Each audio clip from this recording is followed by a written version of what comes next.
Hello. My name is Starr Rocque, and I am a host and content creator for AURN, that is American Urban Radio Networks. And Thank I you. am here with Herb Murrell, who is Right. one of the founding members of the legendary Stylistics. Thank I'm you for having me. so Good to be excited. with you. Good to be with you.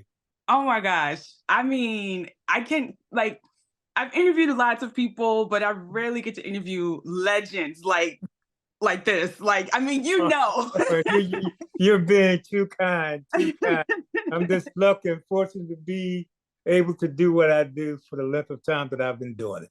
That's amazing. And just to be obviously I grew up on the Stylistics, the Spinners, the Delphonics, like all the classics. And because my mom and my aunts and uncles and all of them would play your music. And even to this day, even though I'm a millennial, I still get excited like when I hear the classics, right? Like the Black classics. Those are our Right, classics, right?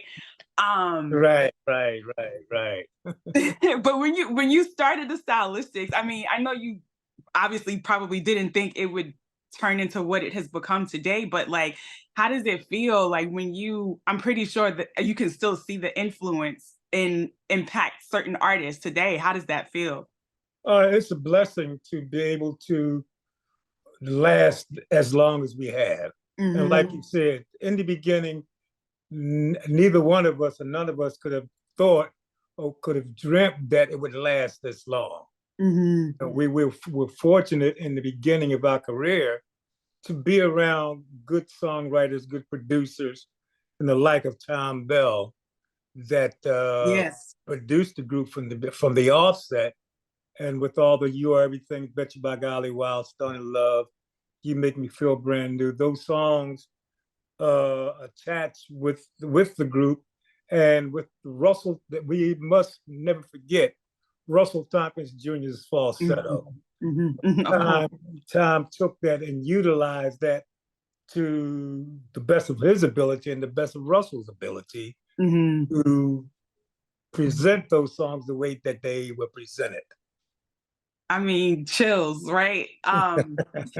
But yeah, you mentioned Tom Bell and obviously maybe not, some people may not know about like the Philadelphia soul sound, right? Like Right. that was a real thing that has impacted generations to come. Can you drop a bit of a history lesson about that and like working with Tom Bell and how that kind of shaped that sound? Like what was it about Philly, the talent coming out of Philly in particular? Well, it was a combination of many things, not only the production of the late, great Tom Bell and his lyricist, the late, great Linda Creed, but you had Gambling Huff, Bobby Eli, Norman Harris was the guitar player. It was a combination of all the musicians that had that sound, because you had like a melting pot of sound. You had musicians that came from North Philly, South Philly, West Philly, you know what I mean, the suburbs, and they all came together with their taste and their way of playing, because it's a combination of not only R&B music, but a combination of blues and jazz. A lot of those guys were jazz players. A lot of those guys was influenced by blues music. But coming together, and with the production of Tom Bell and what he was doing and how he was doing what he was doing, that sound just came together with what they call, I use that word, the melting pot, or just the combination of all those sounds from all over, especially with the jazz and blues influence that they all had, musician-wise, that they all had, but came together under the production of Tom Bell, Gambling Huff, and then so forth, and all the guys that produced those songs during that time. It all came together. Yeah, and I love that. Like, I know Tom Bell was like born in Jamaica, and then like, of course, some of y'all have roots in the South, and so that's dope. So what and the growth of those folks and what they brought to the table with the combining, like I said, with them combining what they brought from where they were from and how they were raised with the music, it just made that sound.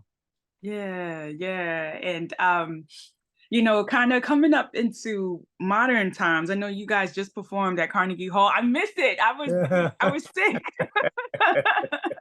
But you guys just performed at Carnegie Hall, and this was your second time, like first time Right, in 50 years. right, Which, Carnegie Hall is a very legendary stage.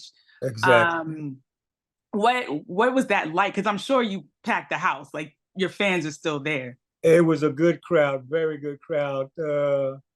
Leading up to it, the expectations were, how's it going to be, coming back? Is the crowd going to still be there? Because the very first time we played it, it was standing room only. You know what I mean?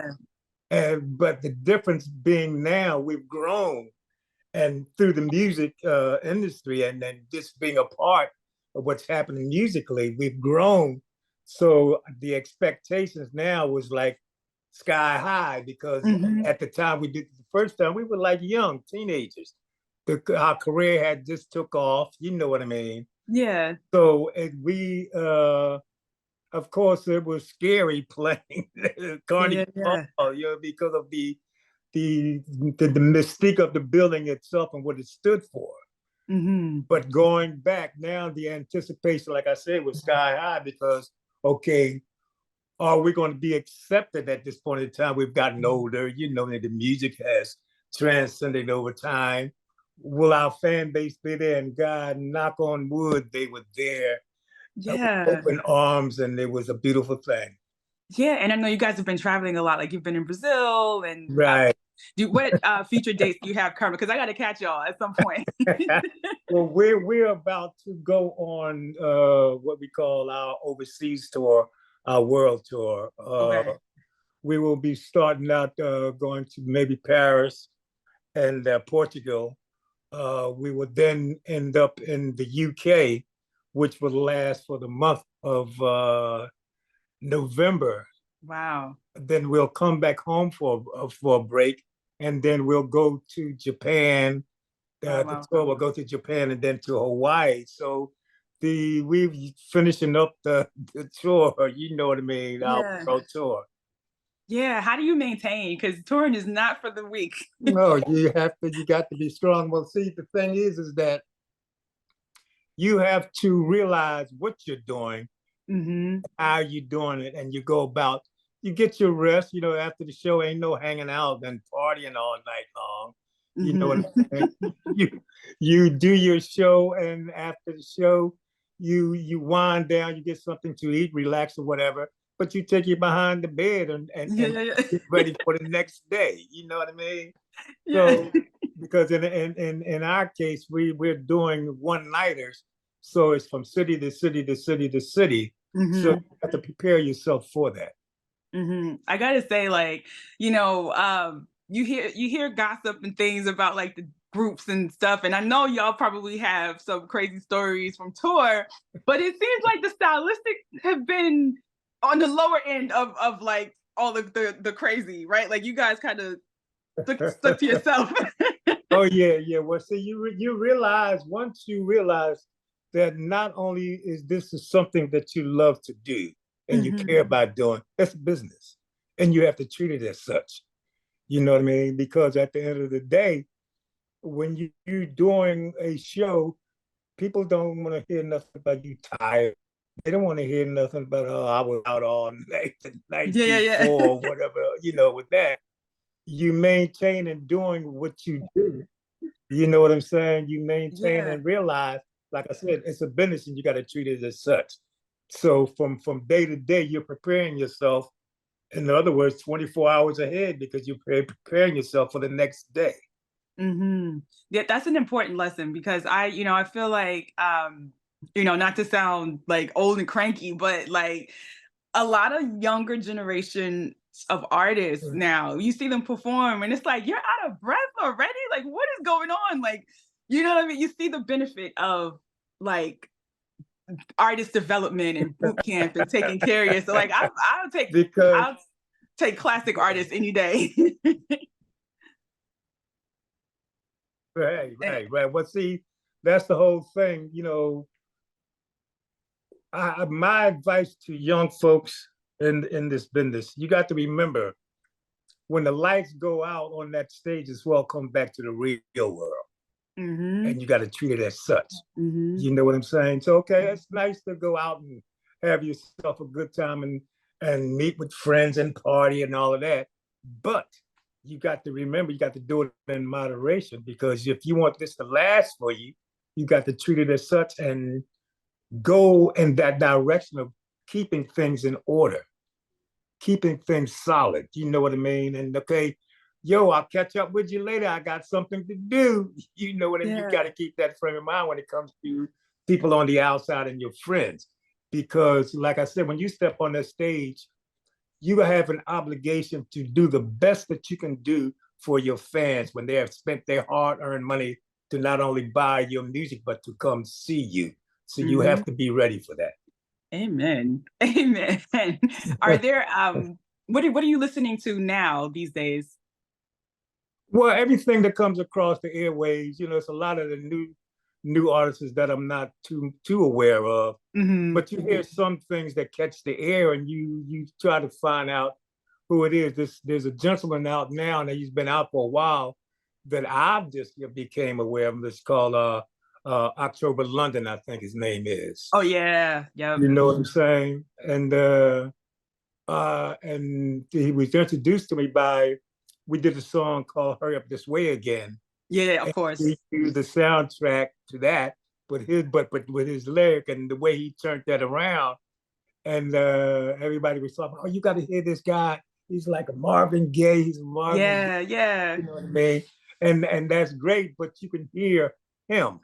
Yeah, yeah. You hear him, and that's who I listen. Well, not listen to, but that's who I'm aware of right now. Okay. Yeah. And like, it's interesting you say that, like October London. Of course, your songs have been remade, like, you know, over the years, like Phyllis Hyman, Bet You By God, of course, right? But I can imagine, so like with hip hop, right? You know, it's one thing to remake a song, but with hip hop just took like elements and made a whole beat and sampled. And how did you feel about that? Like when you started to hear Stylistics tunes being flipped and redone? Well, the first thing is that with any artist, whether it's R&B, hip hop, or whoever, pick your song, one of your songs to do over again, however they do it. That's a blessing and that's an honor. You know what I mean? And with the new, I don't know, ambience of the artists today, how they do what they do is very innovative on their parts. You know what I mean? To take a track and to, even if they're only using 4 bars of that track or 8 bars of that track, but doing what they do with that track. Yeah, that's innovation, that's creativity. And it's like I said, it's a blessing when somebody can take one of your songs and do that to it. Yeah. There's definitely a case that could be made. I don't even think I really have to try hard to make this case though, but like 60s and 70s soul music kind of being like, so like we know that the foundation of Black American music is like gospel and the blues, but there's something very specific about 60s and 70s R&B and soul and funk that really set the foundation for what came after, like hip hop and R&B and even pop. What are your thoughts about that evolution or that statement, like Black classics? Yeah, well, all the things that you just mentioned, I would say to young folks today, go back and do your history, research, understand what you're doing and where it came from, how it all started. Because rap, when you think about it, there were artists back during the 60s, 50s, 60s that was already rapping, but it wasn't known as rap. You know what I'm saying? But they was already doing it. So go back and do your research, do your history to learn. Just because what you're doing, there's a craft to that. But learn where it came from and how it's alive now. What the blessing is with the young folks, what they're doing, they just took it to another level. Yeah. But understand how you got to that level and where it came from. Yeah, that's yeah. I one of my favorite things used to be to like look at because I grew up still with like CDs and actual records. And I used to Right. love looking at like liner notes, like, oh, who did this song? And I asked my mother, like, oh, what I want to hear the original. And like she would dig it out. And shout out to my mom, gotta say that. Right on. Julie, we see you. But that used to be one of my favorite things. And like I feel like that's kind of getting lost, like in the digital age where you can just go to the streaming service and the liner notes might not be as robust, Right, you right, know. right. But what are your thoughts about like kind of like the evolution of the business? Like so many things have changed, particularly with the digitization of everything. So like the way you do interviews, right? Like we're Yeah, here speaking yeah, over exactly, Zoom and social exactly. media. What are your thoughts on that? Well, social media has took it to a level where it's fast. It's become I don't want to say recycling or cycle, recycle from song to song, artist to artist, but things are just happening so fast, like on Mm-hmm. assembly line. You know what I mean? Mm-hmm. Whereas when we were doing music, going into the studio, even now when we go into a studio, it's preparation. Mm-hmm. You know what I mean? In terms of back then, it was like with all the orchestra sounds, you know what I mean? It was like, okay, we go in today, we'll learn the song today. Yeah, yeah, yeah. The musicians will go in a couple of days after that and lay the tracks down. After the tracks down, you come back in, the vocals may come back in and do what they do. Then Mm-hmm. after that, then you bring in, if you were using violins and horns and bells and the whole nine, then they come in and do what they do. So it's a process, as opposed to now, like you say, with the new vanguard of what's going on, music is done like that, Mm-hmm. like Mm-hmm. that. I can walk through my house and stop at my piano with a recording apparatus and cling, cling, cling, cling, cling, cling, cling, cling, cling, walk away, doom, doom, doom, doom. Tomorrow I can put it out. Right, right. You know what I mean? So that's one of the things that happen. It's a minus and it's a plus. Mm-hmm. The minus is there's nothing learned from what you're doing. You're Mm-hmm. just doing Mm-hmm. it. Mm-hmm. The process, the plus is that, okay, you can put your music out in any format overnight. Mm-hmm. You know what I mean? And it's here, but that's just the way that the music has gone now. Mm-hmm. There are hardly any more major record labels around. Mm-hmm. Everything is done. You can start your own label. You can Right. start your own whatever. However Yeah. you're doing what you're doing. It can be you and yours, but it's still business and you got to treat it as such. Yeah, yeah, yeah. One thing I miss is like that cool though. Like I don't know. I said this before, but like the 60s and 70s groups, like y'all just especially the men, like Mm. just had this cool, like in the suits, and y'all were still hitting the choreo and still on key and Right, right. Well, the groups that came before us, okay, as I was growing through music, of course, the Temptations was the true, group. very true. Yeah, You yeah, know yeah, what yeah. I'm saying? You had the Temptations, Gladys Knight and the Pips, which out of all of those groups, Gladys Knight and the Pips happened to be my favorite group Uh-huh. because not only because of the songs they were doing, because the way they presented themselves on stage, Mm-hmm. it Mm-hmm. was that was class. Mm-hmm. Their choreography, the how they showed like I said, just the overall presentation. They had a class thing, and that's not taking anything away from the other groups. Yeah, yeah, yeah. But it's just that watching Gladys Knight and the Pips, they just stood out with what they do. They exemplified class on stage. Yeah, another group with like hits on top of hits on top of hits. Yeah, of course, of And course, of deep cut, course. like wow. Yeah, okay, okay. So I don't know if I have to make a case for this. I feel like this is probably something that may be in the works, but I have to ask. Do you think we'll see like a stylistics biopic or biopic, however you say that word, or like a Philadelphia soul type of movie? Not a documentary, but maybe like just like a dramatization of the events that took place.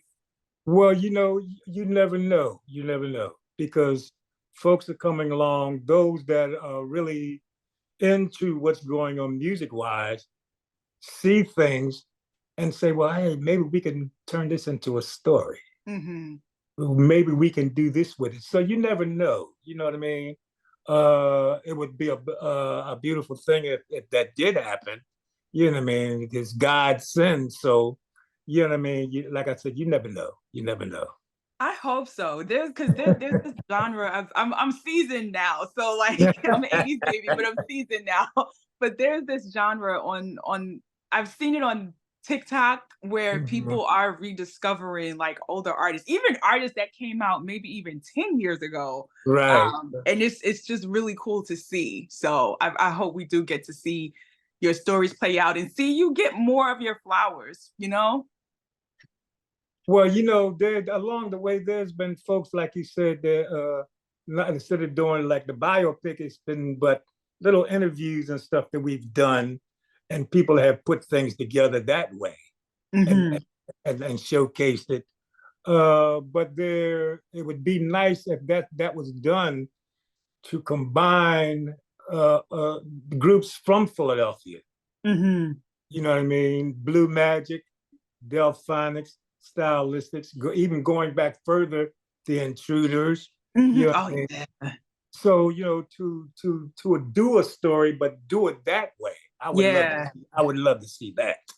That'd be cool. I'm about to put together a playlist after we get off this call. I have an 8 year old. I've been trying to put her on. She's not there yet. Like, she doesn't care as much yet, but oh, she will. I keep Well, she'll telling her, get like, there. She'll get there because one thing about music, no matter what, when you hear something, music has a way of when it hits the ear of locking to the brain. You know what mm-hmm, I'm saying? That's how you determine what's a good song and what's not a good song. mm-hmm, So I'm mm-hmm, quite sure somewhere along the line she's going to hear something that you're trying to get her to listen to, and say, "Oh, I like that," mm-hmm. and she may walk away from it, but sooner or later she'll come. Oh, I remember this song my mom was playing. I got to hear that. Yes, Yeah, so yes. she'll get there. And it doesn't matter the genre, right? Like Right, good right. a good tune is a good tune and it stays with you and you have memories attached. It's a beautiful thing. Oh yeah, for sure, for sure. Well, Herb, I'm not going to keep you. I thank you for your time. This has been great interview. I know you mentioned that you have some shows and touring coming up. Is there anything you want to add? How can people keep in touch with Stylistics News? Well, you could always go to our site, the stylistics.org. Mm-hmm. You know what I mean? And anything that we're doing, however we're doing it, will be there. And they can get in touch with to us rather, through that site. So thestylistics.org. And I'm just blessed to be able to keep on doing what I'm doing. We're very thankful to our fans worldwide to still be there because we hear things now that folks will come in to say, well, you know, when you was mentioning it in your own way, generations after generation after generation. Mm-hmm. Mm-hmm. And Mm-hmm. we've along the way picked up younger fans along the way because we have folks that's coming to our show saying, I used to listen to your music. My parents used to play your music. Mm-hmm. I'm listening to it now. My kids are listening to it. So we're blessed and very fortunate to be able to pick up new fans along the way at this point in time after 56 years in the business. We're Mm-hmm. blessed. It's a God blessing thing, and we're very, very appreciative of it. Awesome. Thank you so much, Herb.